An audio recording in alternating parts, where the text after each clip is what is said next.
यूं तो भगवान कृष्ण के दर्शन आपने बहुत से मंदिरों में किए होंगे, लेकिन क्या आप जानते हैं कि राजस्थान में 3 ऐसे मंदिर भी हैं जहां एक ही दिन में इन तीनों मंदिरों में विराजमान भगवान कृष्ण के विग्रह के अलग अलग हिस्सों के दर्शन करने की परंपरा है।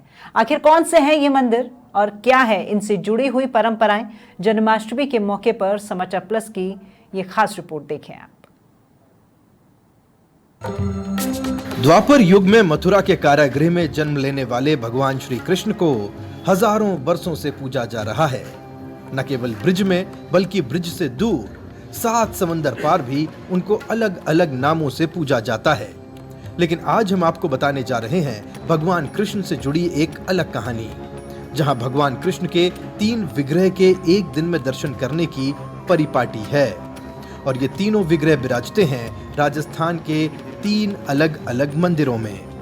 आपको इन मंदिरों के बारे में बताएं उससे पहले आपको बताते हैं एक कहानी। दरअसल भगवान कृष्ण से जुड़ी कहानी है कि उनके कई भाइयों के जन्म के साथ ही उनको मथुरा के कारागृह में मौजूद एक शिला पर उन्हीं के मामा कंस की ओर से वध कर दिया जाता था। लिहाजा भगवान कृष्ण के प्रपौत्र वज्रनाथ ने कारागृह में मौजूद उसी शिला के 3 हिस्से कर भगवान कृष्ण के 3 अलग अलग विग्रहों का निर्माण करवाया। 3 अलग अलग विग्रहों का निर्माण करीब 5000 साल पहले करवाया था। इनमें एक विग्रह जयपुर के राधा गोविंद देव मंदिर में मौजूद है, जहां भगवान कृष्ण को गोविंद देव जी के रूप में पूजा जाता है। तो दूसरा विग्रह जयपुर स्थित गोपीनाथ जी मंदिर में है, जहां उन्हें भगवान गोपीनाथ के रूप में पूजा जाता है।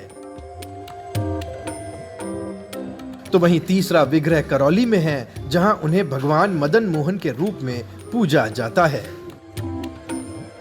गोपीनाथ जी का इतिहास ऐसा है कि जैसे जो श्री कृष्ण भगवान थे, उनके जो परपोते थे, उनका नाम था वज्रनाथ जी। उन्होंने कारावास में जिस शिला पे इनके भाई बहन को मारा था, उसके 3 टुकड़े किए थे वज्रनाथ जी ने। पौराणिक मान्यताओं के मुताबिक इन तीनों मंदिरों में मौजूद विग्रह के एक ही दिन में दर्शन करने की परंपरा है। भगवान गोविंद देव जी के मुखारविंद यानी मुख के दर्शन, भगवान गोपीनाथ जी के वक्षस्थल और भगवान मदन मोहन जी के चरणों के दर्शन किए जाते हैं।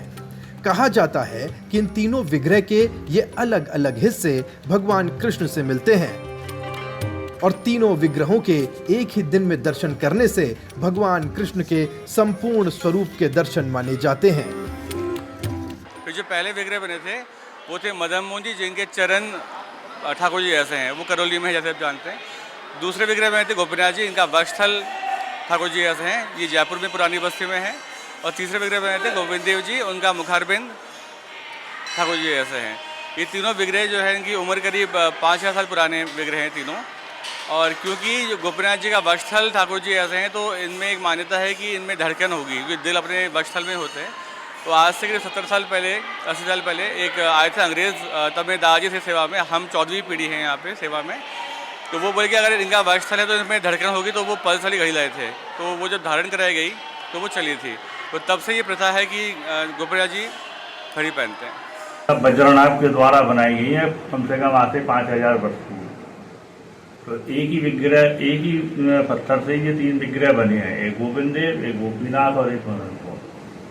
तो इन तीनों के दर्शन करने से ही पूरे श्री कृष्ण के दर्शन होते हैं, जिसमें मदन मोहन जी महाराज के चरणारविंद हैं, गोपीनाथ जी महाराज के वक्षस्थल हैं और गोविंद देव जी के मुखारविंद। कहा जाता है कि मुगल आक्रांताओं की ओर से जब हिंदू मंदिरों और देवी देवताओं के विग्रहों को नष्ट किया जा रहा था, उस दौर में भगवान कृष्ण के इन तीनों विग्रहों को बचाकर राजस्थान लाया गया था।